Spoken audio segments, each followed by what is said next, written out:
Radhe Radhe everyone. 22 जनवरी 2024 ये वो तारीख है जो हिंदू धर्म के इतिहास में सुनहरे अक्षरों में लिखी जाएगी। 22 जनवरी 2024 को अयोध्या में रामचंद्र जी हमारे राम लला की प्राण प्रतिष्ठा होनी है। लगभग 500 साल के लंबे इंतजार के बाद ये शुभ घड़ी आने वाली है। सच मानिए हम बहुत ही सौभाग्यशाली हैं कि हमारे जीवन काल में हमें ये शुभ घड़ी देखने का अवसर प्राप्त हुआ है। वैसे तो हम सभी चाहते हैं कि 22 तारीख को अयोध्या जाकर इस दैवीय समारोह का हिस्सा बने और अपनी इस दृष्टि से भगवान रामचंद्र जी राम लला की प्राण प्रतिष्ठा देखें, लेकिन सभी के लिए पॉसिबल नहीं है। इसलिए 22 तारीख को हम अपने घर में ही भगवान श्री रामचंद्र की राम ज्योति जरूर जलाएंगे और भगवान श्री रामचंद्र जी का पूजन करेंगे। आदरणीय प्रधानमंत्री जी ने भी ये निवेदन किया है कि 22 जनवरी की शाम को सभी लोग अपने घरों में राम ज्योति जरूर जलाएं, भगवान श्री रामचंद्र जी का पूजन करें और अपने घर में कम से कम 5 दीपक जरूर जलाएं। तो आज की वीडियो में हम जानेंगे कि 22 जनवरी की शाम को हमें राम ज्योति कैसे जलानी है, 5 दीपक हमें कैसे और कहाँ जलाने हैं और प्रभु श्री रामचंद्र जी का पूजन हमें कैसे करना है। देखिए, पहले से ही आप ये डिसाइड कर लीजिएगा कि आपको पूजा कहाँ पे करनी है। पूजा की जगह डिसाइड करके उसको हम अच्छे से सजा लेंगे। एक चौकी लगा लेंगे, चौकी पर लाल या तो पीले रंग का वस्त्र हम बिछा लेंगे। हाँ, ये हमें ध्यान रखना है कि 22 जनवरी को शाम के समय हमें ये पूजन करना है। अब चौकी पर हम थोड़े से फूल रखेंगे, फूलों का आसन देकर फिर हम राम दरबार को यहाँ पर विराजमान कर देंगे। कि अगर आपके पास राम दरबार की मूर्ति है तो आप मूर्ति को विराजमान कर दीजिए, और अगर आपके पास राम दरबार की फोटो है तो आप फोटो को विराजमान कर दीजिए। उसके बाद हम गणेश जी को विराजमान करेंगे, लक्ष्मी माता को विराजमान करेंगे, और फिर जो हमें अयोध्या से निमंत्रण मिला है, जो कार्ड आपको अयोध्या जी का मिला है, वो निमंत्रण कार्ड हम यहीं पर चौकी के पास ही रखेंगे। तो चौकी पर ही हमें ये निमंत्रण कार्ड रखना है। पहले थोड़ा फूलों का आसन देंगे, उसके ऊपर हम ये निमंत्रण कार्ड रख देंगे। साथ में जो भी अक्षत पीले चावल जो मिले हैं वो भी आप साथ में ही रख दें। इसके बाद हम पूजा शुरू करेंगे। तो सबसे पहले स्नान का भाव करते हुए हमें जल के छींटे लगा देने हैं। इस तरह से शुद्धिकरण करेंगे। उसके बाद फिर हमें राम ज्योति जलानी है। तो राम ज्योति जलाने के लिए मैंने यहाँ पर अखंड दीपक लिया है। साथ में हम एक प्लेट ले लेंगे। प्लेट में मैं स्वास्तिक बना लूंगी। तो चंदन से या रोली से हम स्वास्तिक बना लेंगे। स्वास्तिक बहुत ही शुभ चिन्ह होता है, तो जब भी हम कोई पूजा करते हैं स्वास्तिक जरूर बनाते हैं। तो यहाँ स्वास्तिक बना लिया है मैंने। इसके बाद जो हमने दीपक लिया है, देखिए अगर आपके पास पीतल का ये अखंड दीपक है तो आप ये ले लीजिए, नहीं तो आप मिट्टी का कोई दीपक ले सकते हैं या कोई कटोरी भी ले सकते हैं। कुल मिला के हमें इतना बड़ा दीपक लेना है जो पूरी रात जलता रहे। फिर इस दीपक में हम बाती लगा देंगे। तो रुई की बाती लगा सकते हैं, कलावे की, कच्चे सूत की, कोई भी बाती आप इसमें लगा सकते हैं। बाती हमें इतनी लंबी लगानी है जो पूरी रात जलती रहे। उसके बाद हम इसमें घी डाल देंगे। आप घी डाल सकते हैं या तिल का तेल भी आप डाल सकते हैं। फिर हम ज्योति जला देंगे। फिर हाथ जोड़कर हम प्रार्थना करेंगे, हे प्रभु राम, आज मैं आपके निमित्त ये पूजा कर रहा हूँ या कर रही हूँ। आप मेरी पूजा को स्वीकार करें और पूजा में कोई गलती रहे तो मुझे क्षमा करें। ऐसा कहने के बाद फिर हम पूजा शुरू करेंगे। तो देखिए, स्नान तो हमने पहले ही करा दिया था। इसके बाद हम सभी को वस्त्र स्वरूप कलावा समर्पित कर देंगे। तो यहाँ पर गणेश जी को, लक्ष्मी जी को, भगवान श्री राम को, सीता माता को, लक्ष्मण जी को, हनुमान जी को, सभी को हम वस्त्र स्वरूप कलावा समर्पित करेंगे।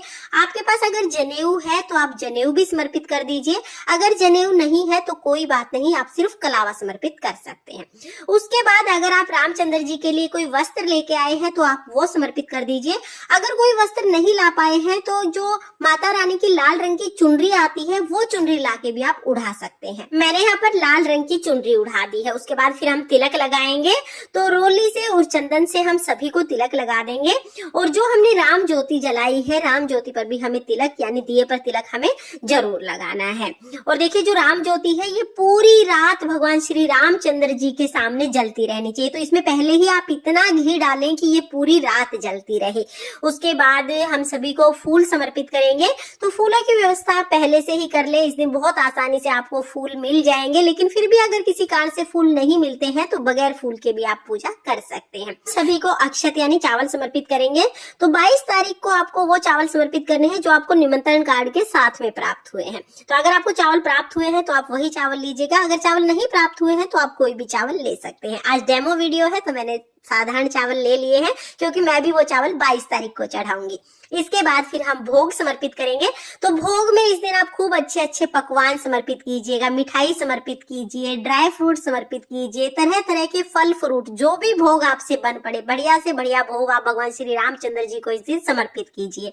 दिवाली की तरह हमें ये त्योहार मनाना है। घर में पकवान जरूर बनाएं और भोग के साथ जल जरूर समर्पित करना है, क्योंकि जल के बिना भोग पूर्ण नहीं होता है। यहाँ पर हमने जल समर्पित कर दिया है। उसके बाद जो भी भोग आपने समर्पित किया है उसमें हम तुलसी जरूर डालेंगे, क्योंकि भगवान श्री रामचंद्र जी तुलसी के बिना कोई भी भोग स्वीकार नहीं करते हैं।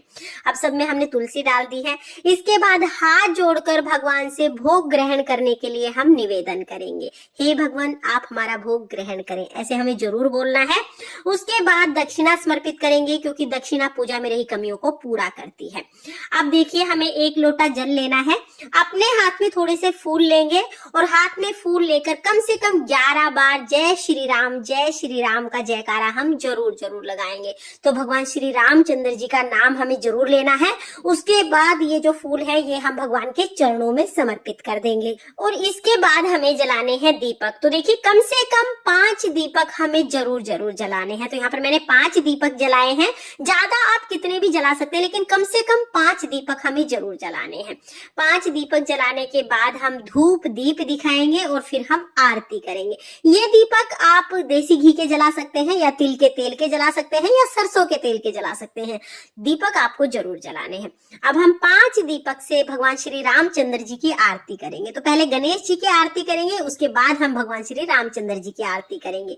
आरती करने के बाद हाथ जोड़कर पूजा में रही कमियों के लिए समाय याचना करेंगे और अपनी मनोकामनाओं को पूर्ण करने के लिए भगवान से प्रार्थना करेंगे।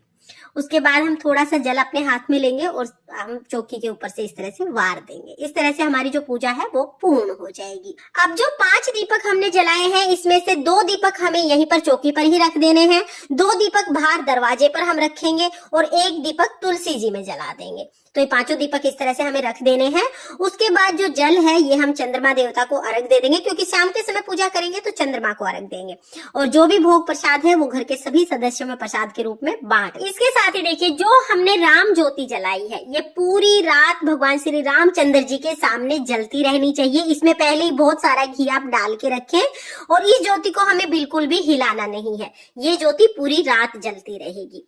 फ्रेंड्स, इस तरह से 22 तारीख की शाम को हमें प्रभु श्री रामचंद्र जी का पूजन करना है। हाँ, 22 जनवरी के दिन अपने घर की छत पर राम नाम की ध्वजा जरूर लगानी है और 22 तारीख की शाम को ज्यादा से ज्यादा दीपक जलाकर हमें रामचंद्र जी के लिए दिवाली मनानी है। भगवान श्री रामचंद्र जी ने हमारे जीवन काल में हमें ये शुभ घड़ी देखने का अवसर प्रदान किया, इसके लिए भगवान श्री रामचंद्र जी का धन्यवाद जरूर जरूर करना है।